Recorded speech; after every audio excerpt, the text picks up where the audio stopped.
Welcome to Cheater Confessions. Let's get started with today's story. My name's Frank, and until about a year ago, I thought I had it all. I had a steady job as a high school history teacher, a side hustle restoring vintage guitars, and a wife, Kimberly, who I'd been with for 11 years. She worked in tech, some big SaaS company that paid her well and kept her career climbing. We were different. I was calm, patient, predictable. Kimberly was energy in a bottle. Spontaneous, fast-talking, always reaching for the next thing. But somehow, we worked. Or at least I thought we did. It all started one random Thursday night. She came home later than usual. Not crazy late. Just late enough to make me check the time twice. She didn't kiss me when she walked in, just dumped her bag and sighed like the whole world had been sitting on her shoulders. I was at the kitchen table grading papers. "Long day?" I asked. She poured herself a glass of wine, her usual go-to when something was on her mind. She didn't answer right away. Then she turned to me and said, "Frank, we need to talk." I felt my stomach drop. You never want to hear that sentence from your spouse, especially not out of nowhere. I set my pen down and looked up. "Okay, what's up?" She sat down across from me, her fingers wrapped tightly around the wine glass. "I've been thinking about our marriage," she said. I blinked. "What about it?" Kimberly stared into her glass like it held a script. "I feel stuck. Like something's missing. Like I'm not living fully." I tilted my head. "What do you mean, not living fully? We just went to Mexico 3 months ago." She shook her head. "It's not about vacations. It's about freedom. About wanting to explore more of myself. I want to try an open marriage." "You what?" I said slowly, making sure I heard her right. She bit her lip and gave a little shrug. Casual. Too casual for what she was actually saying. "I just want to see what it would be like. To feel desired again. To be wanted. You know?" "No, Kimberly, I don't know." I was stunned. "You're saying you want to sleep with other people, while we're still married?" She nodded, calm as ever, like it was no bigger than rearranging the furniture. "This is crazy," I muttered. "Are you seeing someone already?" Her eyes flashed for a moment, just a flicker, but I caught it. "No, God, Frank, why would you even—" "Because that's usually how this goes," I said, voice flat. "Nobody wakes up after 11 years and just suddenly wants to be chased again. It's not like that. I'm not cheating. I just want to be honest and try something new. It's modern, Frank. It's progressive." "Progressive?" I laughed, dry and bitter. "You think stepping out on our marriage is some sort of evolution?" She crossed her arms. "You're making this harder than it needs to be." I stood up from the table. "No, Kimberly, you already made it hard the moment you decided I wasn't enough." She didn't say a word, just sat there with her arms crossed, staring down at her wine like the conversation hadn't happened. The next few days were like walking through a fog. We barely spoke. She still made her morning smoothies and kissed me goodbye, like everything was normal. But it wasn't. Something had cracked. And then came the second blow. A week later, I came home early from school, half-day, parent-teacher conferences canceled, and I caught her on the phone in the guest room. She didn't hear me walk in. She was laughing softly, her voice all sugar and flirt. "No, I can't tonight. He's home." My heart stopped. I backed up quietly and left the house before I did something stupid. That night I confronted her. "I know there's someone," I said. "I heard you." She didn't deny it this time.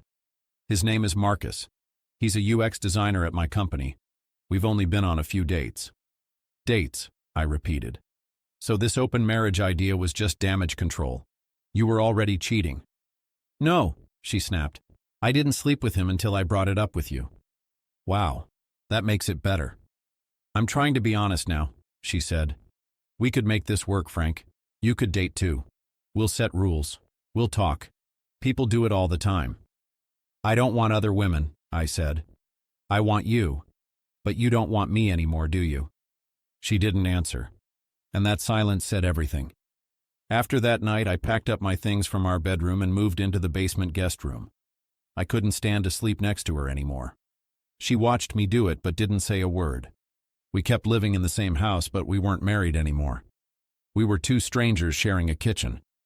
We still ate at the same table sometimes, but we didn't talk. She scrolled through her phone while I chewed in silence, my stomach tight. Other nights I'd leave and just sit in the car for hours. No music, just me, the wheel, and the dark. I'd ask myself the same question over and over. How did we get here? Then one Friday I came home late. I'd gone to a buddy's place after work, needed a break from the tension that hung in that house like smoke. When I pulled up around midnight, her car wasn't in the driveway. I already knew. I didn't bother turning on the lights. I just sat there in the living room, arms crossed, waiting. I wasn't even mad, just numb, just done. She walked in at 1:37 a.m., hair tangled, lipstick smudged. Her heels clicked across the hardwood like nails in a coffin. She froze when she saw me. She flinched, barely, but I caught it. "What are you doing up?" she asked. I looked her up and down. The scent hit me, a mix of her usual perfume and a cheap cologne that didn't belong to me. I didn't need to ask, but I did anyway. "Marcus?" She hesitated, then nodded like she was confirming a food delivery. "Yeah, I told you I was seeing him." "You really think this is gonna work, huh?" I asked. "Living under the same roof while you come home from your boyfriend's bed?" "I told you." "No, you didn't tell me anything. You tried to sell me a fantasy, dress it up like some evolved version of marriage. But this?" I gestured toward her, her smudged face, her silent guilt. "This is just cheating with extra steps." She clenched her jaw. "You're being dramatic." "No, Kimberly, I'm being honest, which is more than I can say for you." Her lips parted like she wanted to say something, but nothing came out. I stood up slowly and looked at her one last time. "You broke us, Kimberly. I just finally stopped trying to fix it." Then I walked past her and down the stairs. And for the first time since this whole mess started, I actually meant everything I said. Word got around to her sister, Samantha, and before I knew it, Kimberly had assembled a little pep squad to come talk sense into me. One Sunday afternoon, I walked in from the garage to find them all in my living room. Samantha, her friend Jenna, and even her yoga buddy Mia. "Frank, can we talk?"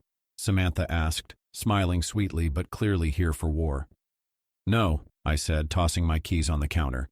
"But I get the feeling you're gonna talk anyway." They hit me with all the usual talking points. "It's a new era. Relationships evolve. You need to let go of this outdated idea of marriage." "You're being rigid," Jenna said. "Kimberly is trying to be open with you. She's inviting you into this. That's love." I almost laughed. "Love? Is that what we're calling it now?"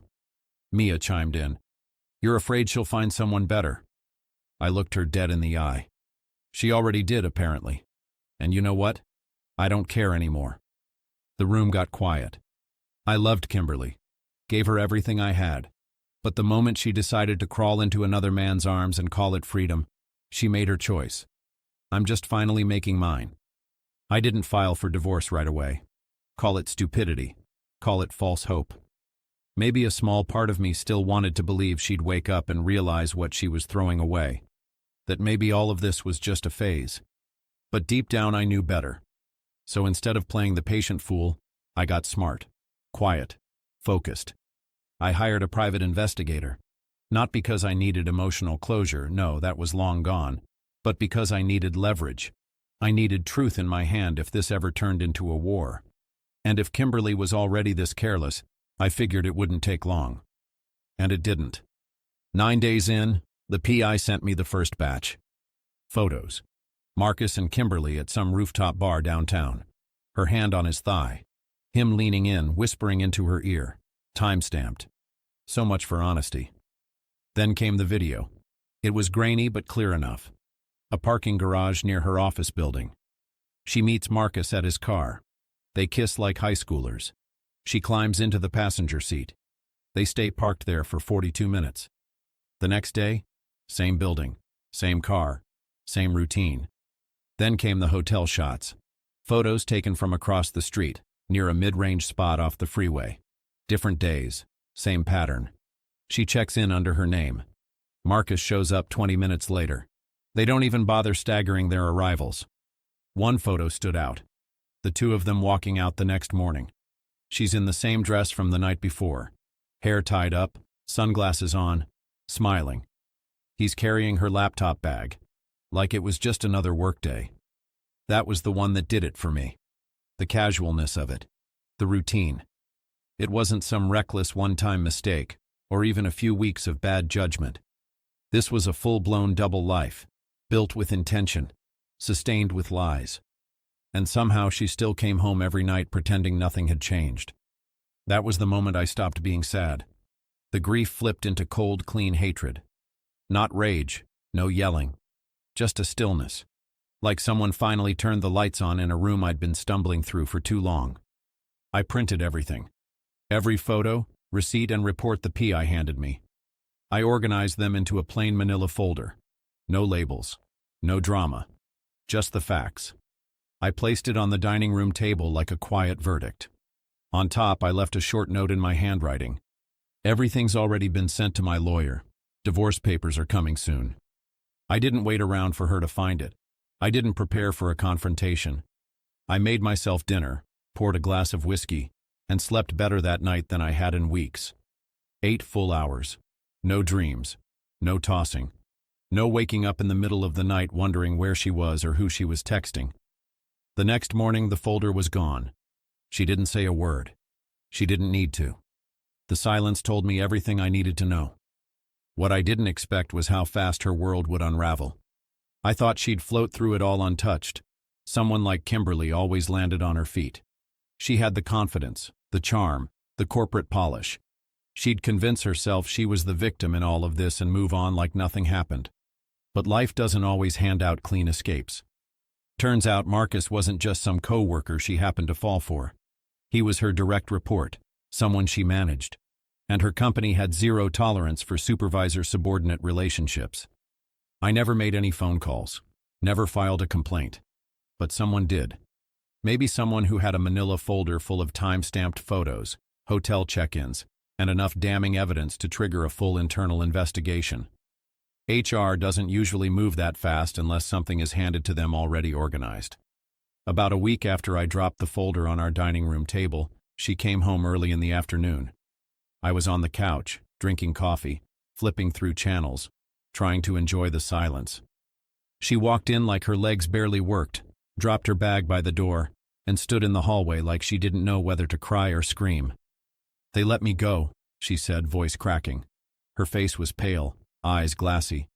Marcus, too. I didn't say a word. I didn't ask if she fought it, or if she cried in the meeting, or if she tried to pin the blame on him. It didn't matter. That chapter was closed. She stood there for a few seconds longer, waiting, probably for comfort or a reaction. I gave her neither. She went upstairs and shut the door. A few days later, I overheard her in the kitchen on the phone. She kept saying his name. Quiet, desperate. I didn't catch much. Just a one-sided conversation full of silence and cut-off hellos. By the end of the week, she stopped trying. Marcus had blocked her. Phone, socials, email, gone. No texts, no closure, no rebound fantasy of the two of them riding into the sunset together. Just silence. Suddenly, her open world wasn't so open anymore. No job, no boyfriend, no control over the story she thought she was writing. And the worst part? She was still living under the same roof with the man she threw away. But after a couple of weeks, she moved out. Got a condo across town while the paperwork dragged on. Months passed. The divorce went through quietly, cleaner than I expected. No fights over assets, no dramatic courtroom scenes. She didn't contest anything. By then, I think she knew she didn't have the leverage or the energy. So when it was over, I kept the house. People tried to guilt me. Some said I overreacted. But the ones who knew me, really knew me, understood. I never wanted an open marriage. I wanted my marriage. I wanted Kimberly. But she wasn't the same woman I married anymore. She sent me a message a few months later. Something long and rambling. Apologies. Regret. I didn't realize what I had. I messed up. I miss you. I didn't reply. Sometimes, silence says more than any words could. To anyone listening, love is built on trust, not trendiness. You don't evolve a marriage by burning it down and calling it progress. And if someone ever asks you to compromise your core for their convenience, just remember, you don't owe anyone your dignity. Thank you for watching.